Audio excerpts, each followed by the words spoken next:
Welcome back to another episode of our podcast, where we explore the journeys of professionals who have pursued legal education abroad. Today, we are honored to have a truly remarkable guest with us, Miss Kosha Doshi. Kosha is a current LLM student at the University of California, Berkeley, specializing in a range of diverse legal domains, with specifics in AI and tech law. She has also undertaken advanced studies at prestigious summer schools such as Stanford University and the London School of Economics.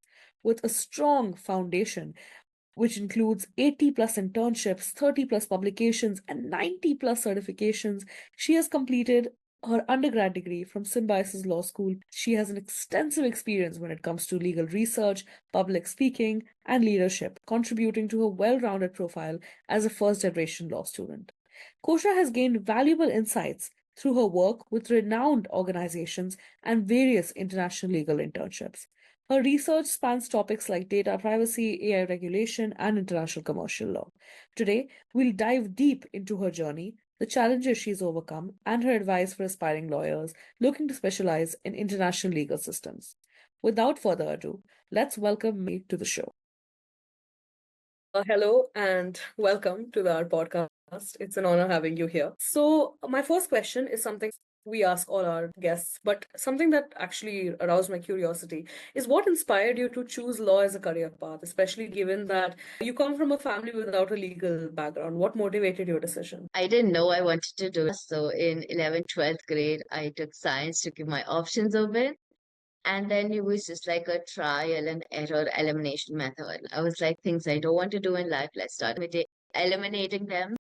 And I was like, no engineering, no math, no architecture. And then I like cut everything out and then I landed on law.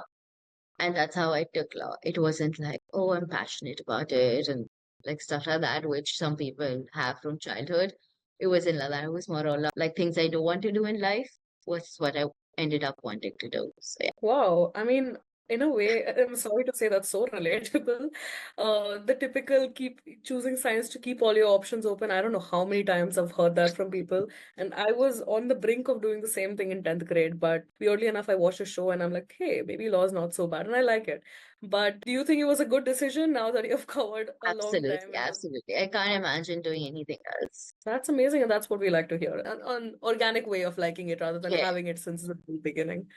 So I was going through your profile, and needless to say, it's an impressive array of achievements during your time in law school, including 80 plus internships, 30 plus publications, 90 plus certifications, and numerous projects. I mean, I was just like, I don't think I'll ever reach that level, but it was genuinely amazing, and congrats for that. I know it must have taken a lot of hard work.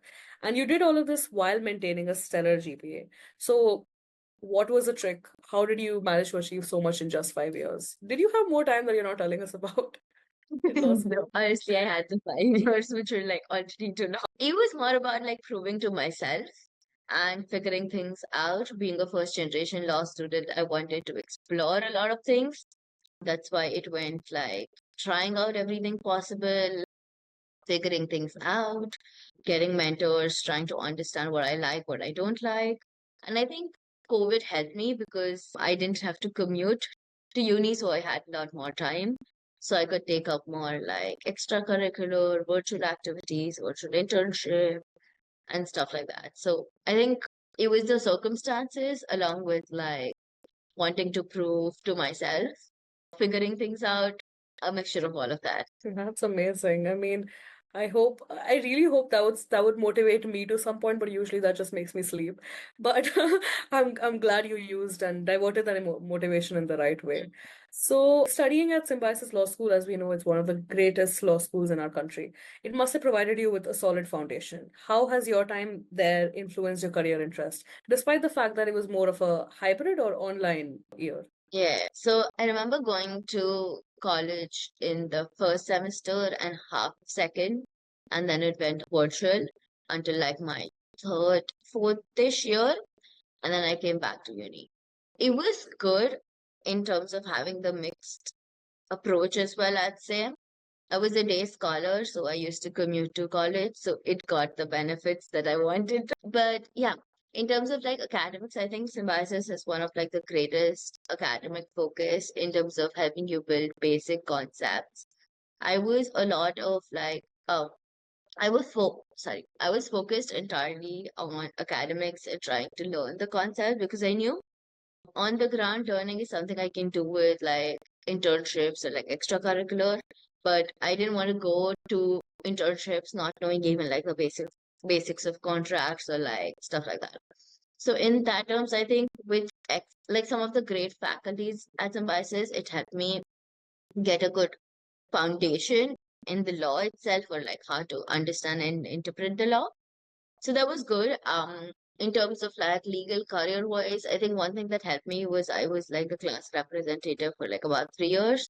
So it helped me build good relations with like professors, with like students. So I could understand their perspective, see what kind of different issues they're having, or like the career paths they want, or like different things they're doing in life generally. So I think it was a good mixture of like academics and like these extracurriculars. Right, right. That sounds amazing. And your primary areas of interest include cybersecurity, AI, and fintech, which I believe are apt paths, especially during this advent of AI. So, what attracted you to these specialized technical fields? And honestly, a basic question, but how do you realize what your so-called niche is going to be? How do you get to that level? Okay, there are two ways of going about with it. Finding your niche. Either you know from beginning, like you have a gut feeling, okay, this is what you want to do. Something similar with like why you choose, like you're passionate about it and you just go on with it. For me, it wasn't that. It was again like the basic elimination method. I really like that. So in my first and second year, I just did internships in different domains. It was like banking, finance, employment, all of those different domains, like criminal law, civil, consti, all of that. And then I was like, I don't think I like this that much. And then I did one internship, and then I did 2 summer schools in technology law specifically. And that's when I was like, okay, I love this. So then I aligned like my whole extracurricular internships, my whole like profile around technology law, cybersecurity, AI, all of this excellent like domain. And about it changing like, because it's like currently a lot. I'm doing my master's in specialization in technology law. So it's great in the sense because it's always evolving and the law is always trying to catch up with it. So it's a different perspective in figuring out how the law applies in the gray market when like you have to know a bit of the technology as well. In terms of entering like the legal field, I see a lot of like being in the Silicon Valley, I see a lot of like startups and like AI companies, and some of them focused on the legal aspects. So like one of them I recently spoke to was helping like draft contracts or like you just enter, okay, this party is there, that party is there, and this is the bargaining position. And from like a previous template of the company itself, they'll draft a revised version considering the positions of the parties. So a lot of like the A0 level work is being like removed because of AI. And yeah, in general, it's like a good way and it's nice. There's also this another startup I spoke to, which is like in the US, there's like a lot of billable hours and like the whole process behind billable hours. So it's just automating the process of billable hours. So lawyers can actually focus on the work rather than just like managing their billable hours. So that way it's entering in good aspects, which is something I like about the legal field and technology. That's great. I mean, as long as they don't take away all our jobs, I do love AI. I do love my share of, the basic ones, ChatGPT and all of that. But yeah, it's a very, very interesting field, and I'm sure as times will pass, that's something that people will be growing their interest in. Yeah. But yes, elimination, I think that's something that everyone should look into because that gives you a diverse range of, experiencing and practice. So your range of internships went beyond the typical ones. I mean, needless to say, they're absolutely amazing. But I've noticed that you engaged in several non-traditional opportunities. So what was your thought process behind this? Did you have a clear direction in mind, or were you? I mean, I understood that you were exploring different areas Yeah. of law to find your path, but was there a reason that you approached so many different types of internship opportunities? It was honestly exploring because even though I was in the legal field, I didn't want to be restricted to like looking at things from one perspective again. Also, like that's how I found mentors around who tried to like guide me, form a clearer direction, a pathway. In terms of non-traditional, I can say something very basic in the legal field is I began with like legal content writing for like websites. The thing is that's not something that's great in the long run. But I began doing that because I had my motive in terms of I would either learn something about the law, or I would learn about a case, or I would learn a legal update. So that's why I did that because, and it'll definitely improve my like writing skills. So it was more focused on even if I can learn like one thing out of the whole internship, it'll benefit me in some way in the long run. So that was my approach to like all the non-traditional internships, be it like getting good networking, good like making an impact in the community, or just learning some new skill, maybe like a data science skill. So yeah. Right. And if I may ask, now internships are something that are extremely important. I feel like at times they're more important than the law school in itself because you're able to apply whatever it is that you're learning. How did you manage that along with, college, with attendance and managing classes, academics in general? How was it managing all of it together? About managing it with law school, I think one thing I can mention in like my time was the pandemic helped me again. There were a lot of like virtual opportunities. So like in those years I could like manage law school and virtual internships, which becomes something difficult when it's like in person. So those couple of years or semesters were a good opportunity to explore virtual internships as well. About getting internships, there are different ways. My internships I got through different ways. It wasn't like a one standard route. It can be through like your college placement. It can be through networking, just talking to people, having informational interviews with them, learning about their practice area, just like showing your area of interest in it, attending events and then meeting new people, talking to them. So yeah, that was the second way. The third way is directly applying, like usually they either have a website or a HR, so you just reach out to them and then you like the basic standard way of it. Another way is connect to alumni of your university, reach out to them, see if they're helpful. Yeah, I think these are like the primary ones which like you can do. And I'd say like in the first 1 or 2 year, try focusing on your academics and just don't think that, oh, I need like a big law place immediately. Like this is what a lot of people like I've seen go under that, oh, we'll just do like internships in top tier firms. And then if we don't get that, then we won't do anything or like we won't settle for less and stuff like that. What happens is you don't realize that maybe your area of interest or your liking at some other place may be much better. For example, for me in the tech space, it was Ikigai, which stood out a lot. So try figuring out maybe, or like even TMT law practice for that matter, or like Rena legal. All of these places may not be like top tier in terms of like ASAP or like Hackathon and stuff like that. But it was great in the places and sectors I wanted to work. There may be times where even a smaller law firm has like the niche area you want to practice. So go for it because you learn more.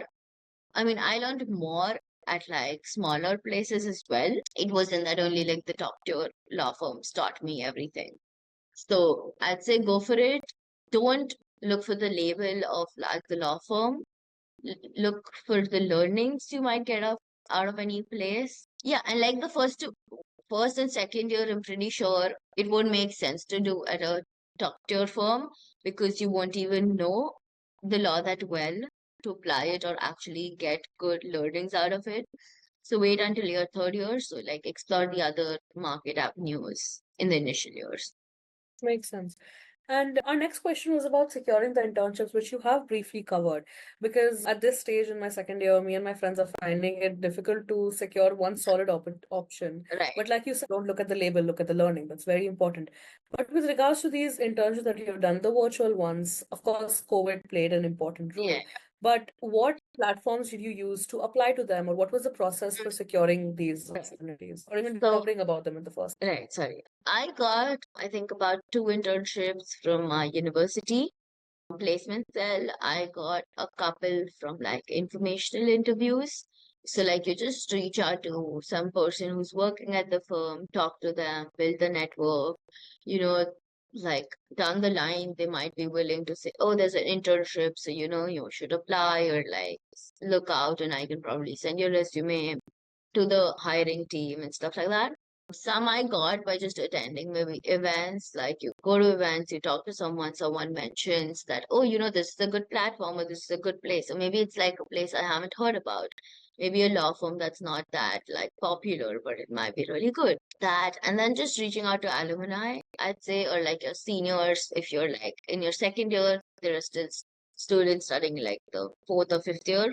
So you can reach out to them since you're still in uni, build that connection. Yeah, and about platforms, I think LinkedIn was my most common when I was in India.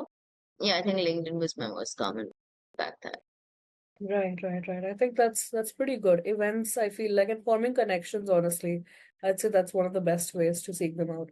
So let's talk about your research assistantships. Just like your internships, they're also amazing. So I have a three-pronged question in this particular area. Firstly, what motivated you to take up multiple research assistantship roles with various experts?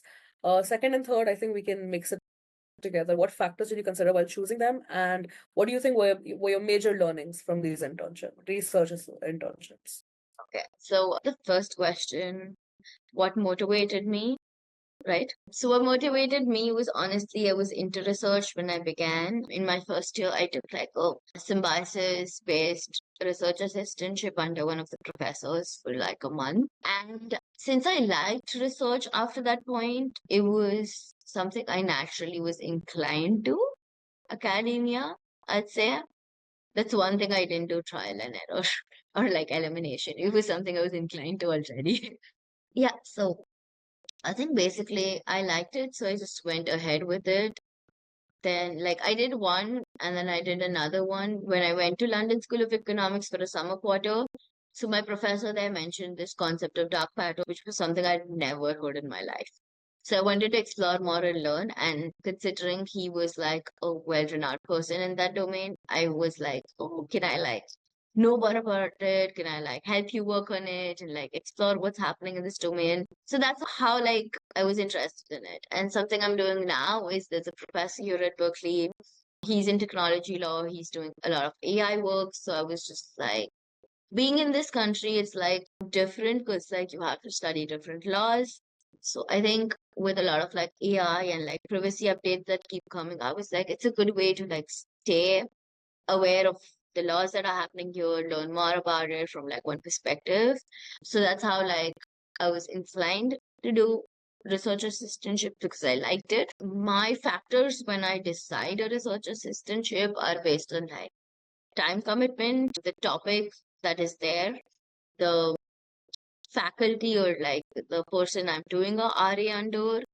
Usually something more is maybe just like what it brings to the table in terms of like the scope of the research. If it's something like I've already known or like read a lot about it, I'm less inclined to do that. Yeah, and about the skills, I think one basic skill is like legal research and writing because it helps you like narrowly focus on one issue and like learn almost everything about it. So yeah, that's one skill. I think considering my opportunities, I'd say international exposure comparison. I think the two of my research assistantships helped me stay ahead of the curve by knowing concepts that didn't exist back in India when I began working for it. So that was good in terms of like it helps build your like analytical skills when you're trying to like focus on how you're going to address this issue in the gray area. So yeah, that's basic kind of like, and obviously then you like network with people in the domain, try understanding like the scholarly works there. Right, right, right. Wow, that's great. We'll definitely come back to the research assistantship questions again. But if we could move on to what you mentioned about the summer schools. Did these international academic environments through the summer schools and the paper presentations, did they influence your approach towards, the legal world or your overall legal perspective? I think one thing it helped me was apply for masters. In terms of legal perspective, opened up international understanding of how the market works, some different approaches to the market. For example, a simple thing in like tech law I can say is the EU has a lot of like consumer focused policies and laws. but it doesn't have that much innovation versus like the US, which has a lot of innovation, but like the laws aren't that up to date. So it helped me understand the way certain countries try to regulate certain kind of industries, what might be like pro-consumer versus like pro-innovation kind of things. Again, like the summer schools helped with like staying ahead of the curve in topics that weren't addressed or like spoken or known about back in India. It helped me also like get a different understanding. So since we have a lot of like rooting back to like the common law and like the jurisprudence to like EU and like basically UK, it had to understand how and why certain things are like that. When I was in law school, it was like, why is this law like this? Like it doesn't sound sane. So Yeah, that does make when sense. I went to UK, I did a summer school there. It helped understand, okay, now I know why it is like that. Like I understand the culture there, which is what brought on the law, or like, yep. So that and yeah, and that's what. Yeah. And if we could just move on to the foreign LLM, because that's what we are here to discuss primarily.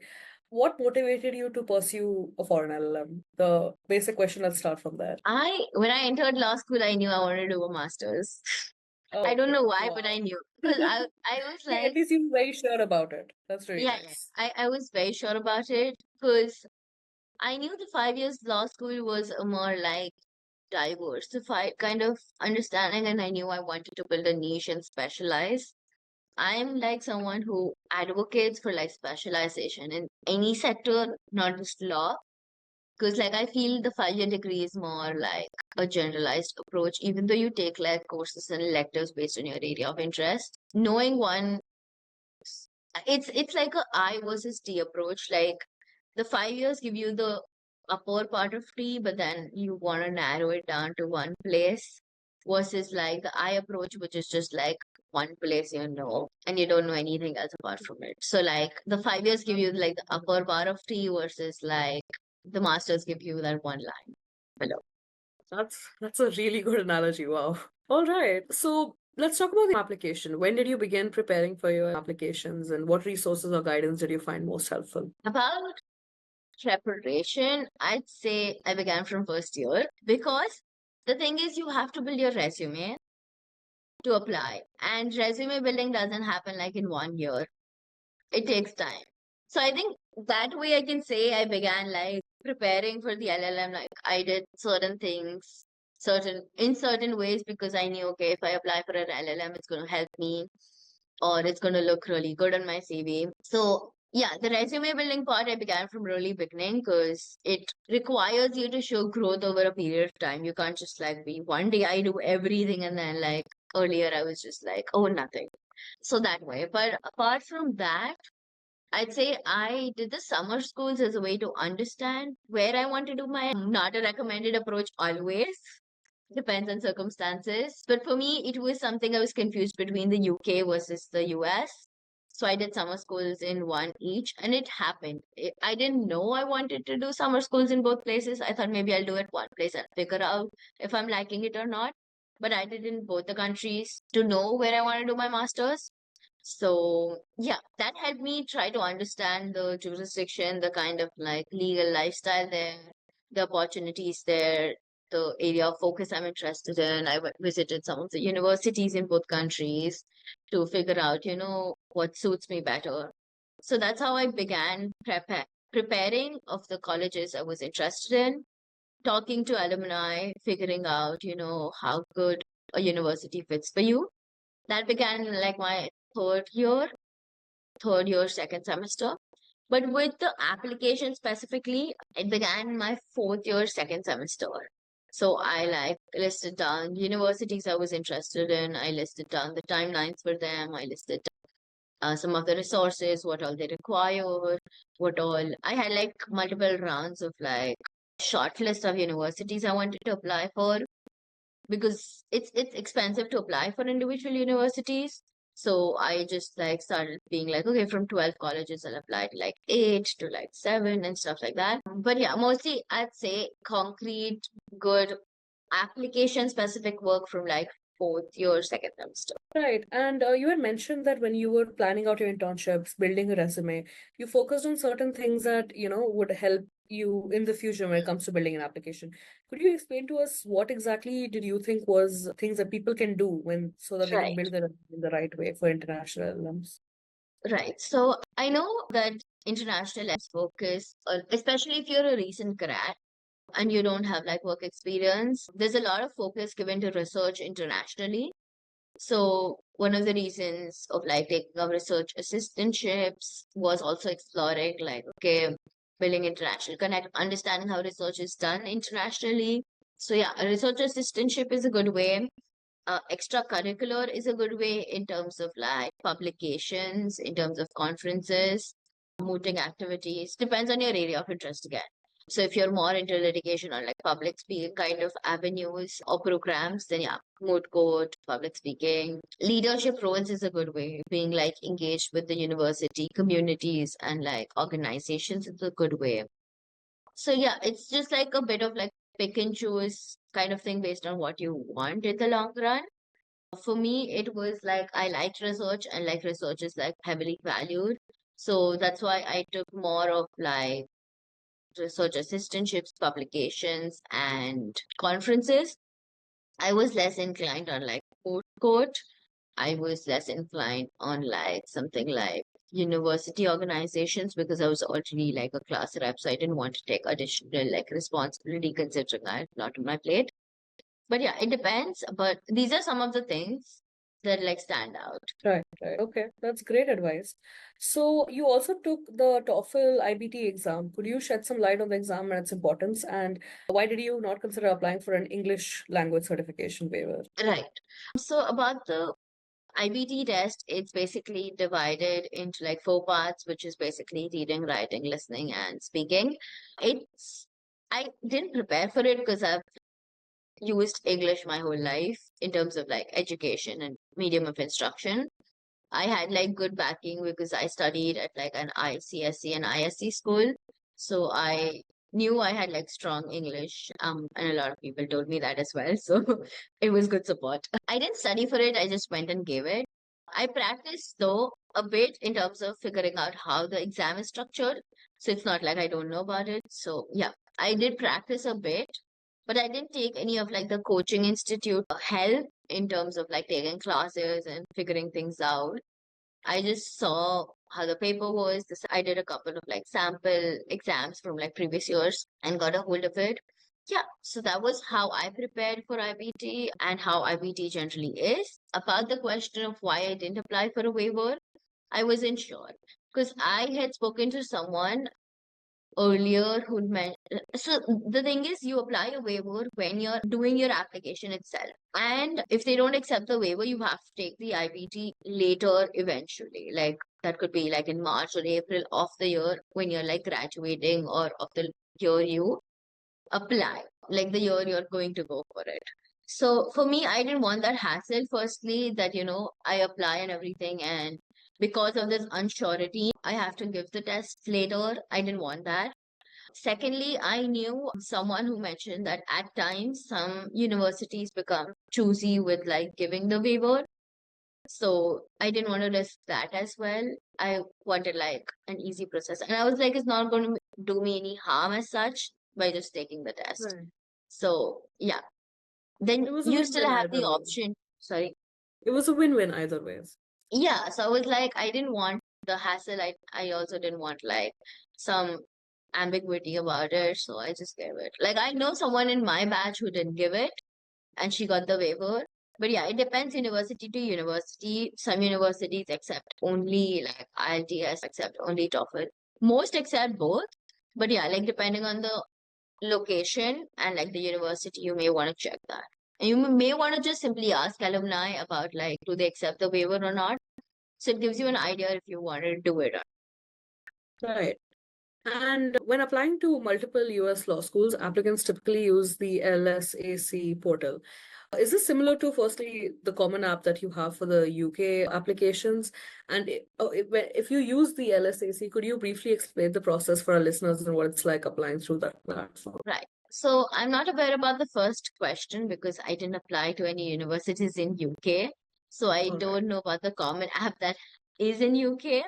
About LSAC, yes, I used LSAC. It's an easy way.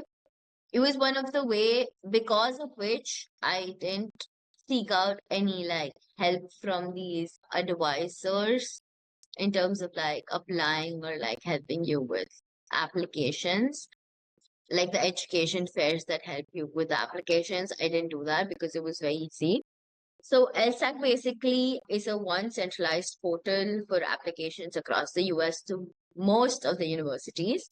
You select the university. So the process happens like you first send your transcript to LSAC. So you apply to your university in India. They send your documents such as transcripts, degrees, whatever it is based on your education to LSAC. Then you pay a fee to LSAC to like authenticate the documents, to like process it, and then they're responsible for sending it to all the other universities. They have like this academic report that they generate. So that takes time. So I applied for my transcripts to my university in like July itself. So my fifth year, very beginning, because it takes time for them to courier it to LSAC as well as for LSAC to process it. And if you do it like towards October, November, what happens is they have a lot of workload. So the time for processing it becomes like 3 months or something. So I did it way before. So I'd recommend just start early. I think one tip that I've gotten and has worked really well in most domains is start early. So that helped. So you send your documents to LSAC, then you shortlist the universities you want. So they have this portal where you just like click, okay, this is the university I want. So you select the university in like your shopping cart kind of thing. And then you have like individual applications that you do through the portal itself. You don't have to send your documentations to each university. That's one good thing because then cost wise you don't have to like courier it to each university. LSAC sends it to you, sends it to them from your end. So that way it's good. You have to upload your LORs there, so you don't do it yourself. So the person you're asking for LORs, you add their credentials and like email address and stuff on LSAC, and LSAC sends them an email on their ID saying, XYZ person added you as like a recommender. So, you have time to like add your recommendation. So they basically upload it from their end. And you have two options is that you should be able to see the LOR versus you shouldn't be able to see the LOR. A lot of universities prefer that you don't see your LOR because it shows more authenticity in terms of like, okay, you just are 100% aware that or like think that the person will recommend good. You don't want to like be nosy and be like, oh, what did they say about me kind of. But yeah, so LORs and your documents is something else that processes. Apart from that, when you start an individual application, it has like the basic information that you have to fill. For example, I'm filling for Berkeley. I fill out the basic information, my name, my details, my background, where I am from. Then there's a place where you can upload your resume, your CV.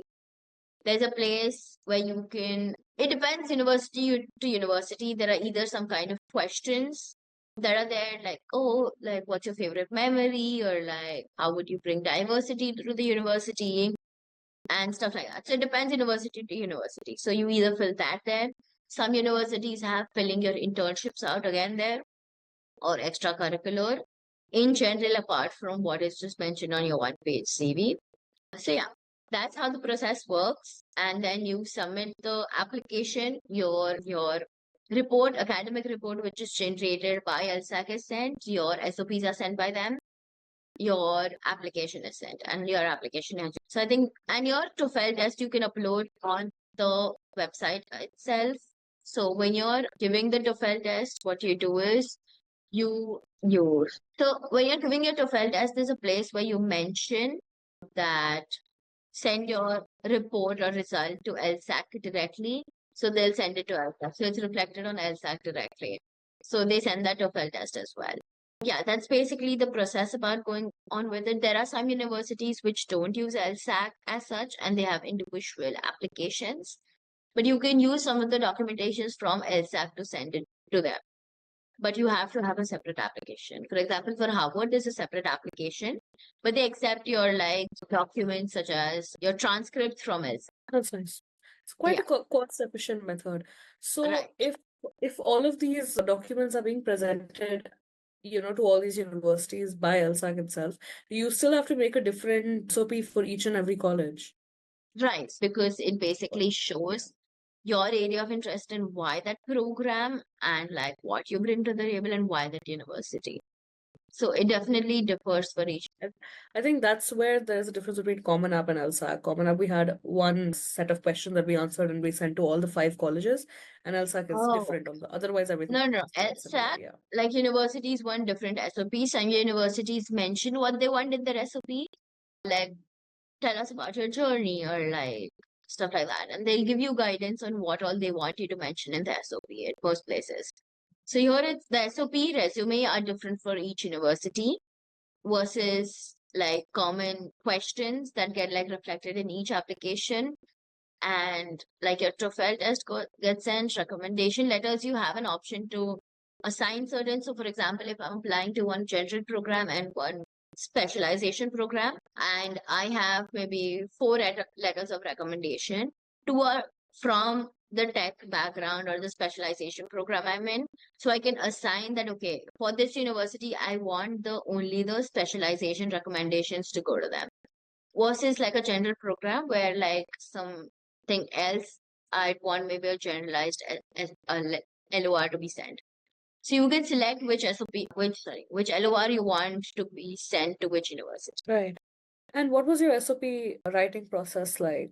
How long did it take you? Did you seek help for it? I didn't seek help as such. I just had 2 of my friends review it for me afterwards. The thing is, I had experience in writing SOPs because of my summer schools from before, so it wasn't that hard. I didn't have to start from scratch, which a lot of people had to do. So I had some insight into it, which is why even if I started like a month later than the traditional time or like 2 months later than the traditional time, I was still okay. Because the SOP needs time to build over. It's not something you write in like a week. The way I structured my SOP was like beginning with something catchy to grab the reader's attention, connect your like background to it, maybe like a childhood experience of how you develop that. Yeah, just about who you are as a person. Then I wrote about like the journey I had, what made me like interested in a specific area of law or something like that. Then I spoke about my experiences in terms of like very briefly about like internships or like my summer schools or like publications, all of that. Then I went to like what's happening in that specific domain in today's time. So it shows that you're like aware about the industry and the area. And then I wrote about why that specific program in that university. So like why that program, be it like courses, be it faculty, be it like what the learnings are. And then it went on to why that university. So ranking or like location or like alumni or like student to faculty ratio or infrastructure or extracurricular achievements, whatever. So you write about what brings you to that university. And then I wrote about my future plans. So if I do that master's, how is it going to help me in like the short run as well as the long? So that's basically how like I structured my SOP. Thank you so much. I think you gave us like a really good insight on how a perfect SOP can look for some of these great colleges. Speaking of great colleges, you received offers from very prestigious institutions, including NYU, Georgetown, UC Berkeley. They're all known for their strengths in tech law. So, Right. what key factors would you consider while making your final choice? It was a really tough choice. Like even when I accepted Berkeley, I was like, I can still like pay the deposit for another university and give me more time. So it was really tough. Like I thought the application process would be the toughest, but no. After you get into the university, deciding where to go is tougher. It was insane. Some of the reasons I chose was like faculty profiles in terms of like, even though I like academics and academic paths. In New York, the program I wanted to do had a lot of like academicians as the faculty versus Berkeley, who had practitioners as the faculty. So I considered that because when you have practitioners as your faculty, you get real insights It's not like, okay, this was what was taught like 100 years ago, this was the law. Like, tell me what's it today? Like, how is it useful kind of thing. So, yeah, faculty, the cohort size, I'd say, like, for me, I wanted like a smaller group as well. So that was something. The specialization, like New York wanted, for example, me to do a super specialization in technology law. So like in tech, I had to either go for antitrust or like IP, and I wasn't sure because I don't have work experience. So I didn't want to narrow down and like limit my, like make it that niche at this point in life. Something else was like the faculty advisors that are there. The location mattered because the program I'm doing is tech and like the Silicon Valley is here. So like the opportunities here versus like New York, which is more like a financial hub, or versus Georgetown, which is more like a policy centric hub. So the location matters, the faculty, the courses, the flexibility of courses. So like at Berkeley, I get a lot of flexibility with what I want to choose, what I don't want to choose, or meeting the bar requirements. So there is a lot of flexibility in that faculty. Something more about like long-term goals, the alumni network, the kind of culture they have, I'd say definitely. Like I know Berkeley is more collaborative than competitive, which was something I'm looking for. So yeah, a lot of factors honestly like went into deciding why Berkeley over like other schools. Right, makes sense. And at this point, I feel like I've been with you through your journey. So thank you so much for that. That's amazing. I get it. It's a difficult choice, but I mean, it's better having a lot of options to pick and Right. choose from. You have quite of choice now. So that's amazing. Congrats again for that. So now currently on your journey, we are at Berkeley. So how's been the experience so far? What has been the most surprising, the most challenging aspect here? Berkeley's been amazing. Like Berkeley law has been amazing. Like the amount of exposure, the amount of learnings every day are like insane. We have so many events, we have so many opportunities. At this point, the thing why I chose Berkeley was the advisors told me that when you come here, it's more about choosing what you want to do because we have everything. And that's absolutely true. Like they have 3 events scheduled at the same hour almost every other week. No way. Yeah. And that's like every day. Like every day there's something or the other, but there's like 2 days or 3 days where like 3 events are at the same time because all of them are so amazing. So there's a lot to do, and it's based on what you want to pick and choose kind of thing. So that way there's like opportunities, there's like great pro bono work I'm doing, there's great like organizations I'm part of, journals I'm part of, leadership boards I'm part of. It's a great environment because we're also coming up with our own organization community for like legal tech. So it's a great environment because it's a different way. Like, I don't know, in India, I never had the opportunity to start a committee. So here, when you're starting a committee, it's great to know like, oh, what are the procedures? Or you have to form a constitution for your own organization. You should have bylaws for it. How you're going to like recruit members, how the funding is there, how you get sponsorship for events.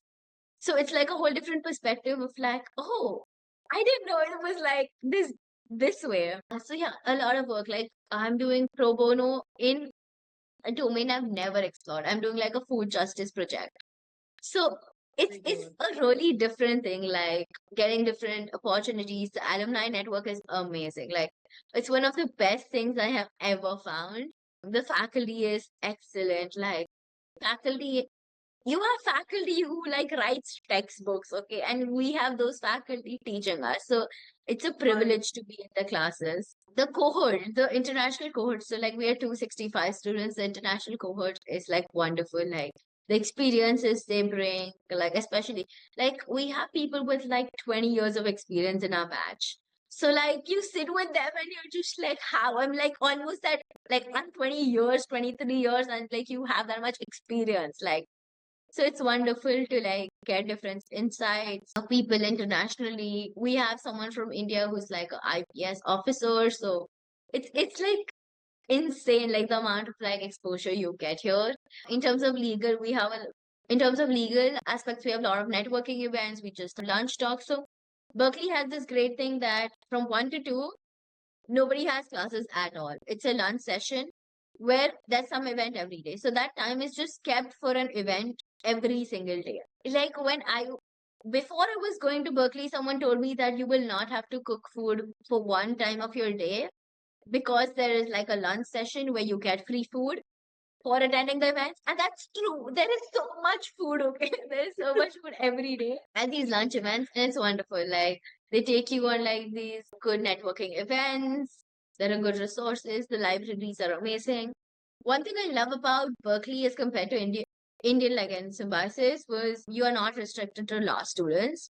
You can take classes in other departments. Like some of my batchmates are taking class in the MBA, that is like the business school.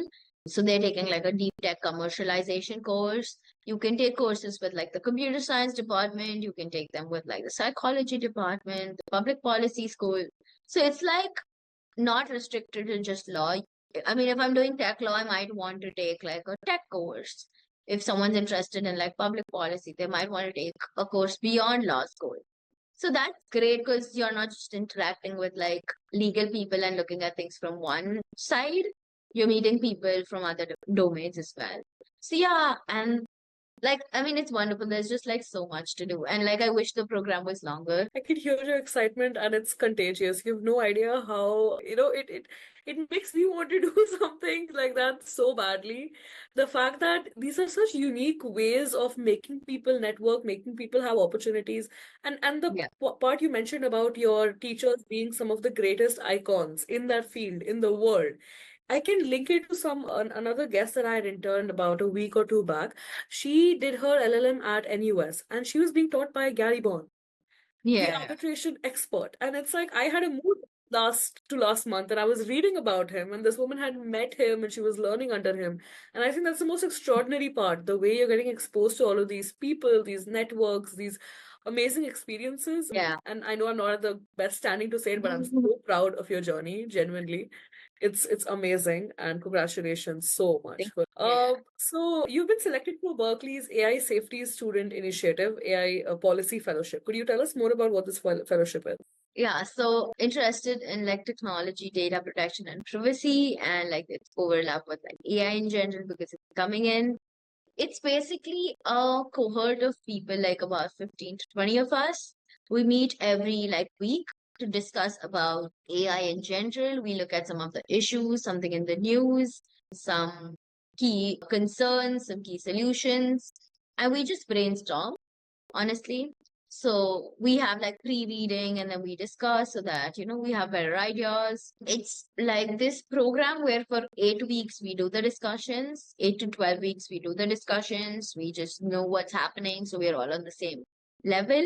And then we are assigned projects. Like we have a mentor and then we are assigned projects based on our area of interest after it's developed from the 12-week learnings. It's great in two ways is the work they do. Last year, they lobbied at the Congress in the US for the California age appropriate code. So you have this exposure in terms of your voice mattering. So you think that, oh, like I'm just a student, how is it going to matter? But like when you present your front at like such events or like in front of like government authorities, it does impact. So it gives like a more streamlined process to all the discussions we have around AI. So that's one good thing. Second thing is, and this year probably we're working around like the bills in US which are being passed around AI. Like recently, the 1047 bill was vetoed. So like we're working around that or discussed around that. Or the concept of like AGI in general. And the second thing which is good is because it's not just law students. It's people from the computer science department, people from like the public policy department, people from like science background, engineering background, people from like neuroscience, psychology, like entirely different backgrounds. So you don't look at things from one way. It's more about seeing like, okay, if you're regulating something, you're like, oh, regulate everything, just like it'll be the easiest way out. But then computer students are like, no, like we can't even build that. Like, what's the point of regulating it if we can't build it? Or like, it's not how it works. Like, we can, if you want to regulate it this way, we have ways to like find alternatives. So like, maybe that's not the best way to regulate it. So it gives you a holistic perspective in the way you're looking at things and not just seeing like, oh, regulate everything. You are understanding the business implications of it. You're understanding the technical implications of it. So you're getting like a good insight into the discussion that you're presenting. That sounds like very interesting discussion, very fruitful discussions, actually. Yeah. Congratulations on that. So you mentioned that networking has been a very crucial aspect of your journey. Any strategies that you can give, opportunities that have been most effective for you so far, and how people can start strategize and network better? I'm still learning. Like networking is a huge thing here in the US, especially. Like we don't emphasize it that much in India, but here it's insane. Like every single person you meet says the word networking. Like be it like someone you meet in the lift also. Like it's that wild. So yeah, about like networking, I'd say it's an individual perspective. For me, if you say the word networking, I will not network. Like that's a label you put and then I won't be able to do it. For me, it's just like a natural conversation I have with someone. We find common grounds, we talk about it. And I don't look at networking as like a way to get an opportunity. I just look at it as a way to like know someone, get to know about their experiences, about their journeys. It's just like a conversation with another person for me. And then building on that and maintaining it. A lot of people say, okay, network this way, network that way. For me, it's like try figuring out the way what suits you best. For me, when I'm at like a huge event, for me, listening is a key skill as opposed to like talking it out. So I'd listen and then I'd figure out, okay, this is what I think about it, this is what I've analyzed, and then if I have a question. I've seen a lot of people just build conversation for the sake of building conversation, which is not something I prefer because I feel that's like a lot superficial. For me, it's like finding connect with the person and a meaningful network. I don't go with the motive that, oh, I need a job, I need a internship, I need opportunities. For me, it's just like even if I learn one new thing in general about anything, be it like US culture, be it about like events I can do, be it about sports, be it about like TV shows, anything, I am open to it. So for me, networking is about just learning one new thing about one new person, interacting with a different person. But yeah, there is a care model of networking which has been really helpful and like suggestive by a lot of people. But for me, it's just about talking, being who you are, and learning at least one new thing, which is why I just show up at random events. Like it might not even make sense in the legal field, but I will show up and at least learn one new thing about anything. Right. That's And it. I've noticed this pattern that you said in networking as well as with your experiences about learning one new thing. I think Yeah. that's something that people should understand, that it's not always just, building the superficial connections and then using them, or so-called, as the whole says, exploiting Yeah. those connections to get you better opportunities, but also about actually building connections that you can wholly solely depend upon because you Right. had that conversation with them, made them and you comfortable.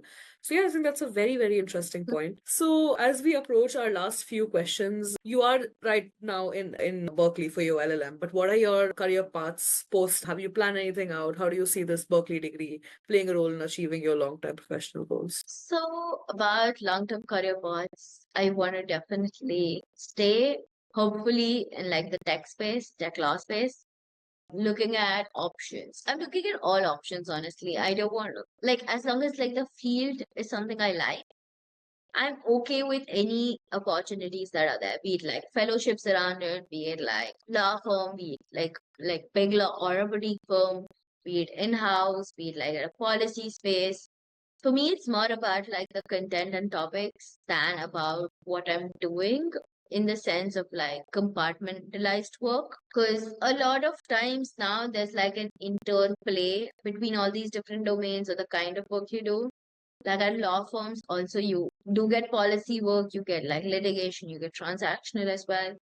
So for me, it's being in the tech space, which is what I want to see in the long run, and which is what Berkeley is helping me with. But yeah, like it's just exploring. It might be even academia. Like I attended an event on like GSD program after a LLM. I was something like, oh, I might even consider this if I like get a good research idea proposal and like a good supervisor. I'm open to like anything, honestly. It's just like casting a wide net at this point. Going with the flow. Yeah. That's amazing. So we've reached our last question of the session. It's sad to end this, but you have started your master's, yes, but you have already been very highly accomplished and with your contributions being recognized even by the government. So this success comes with a lot of hard work, obviously.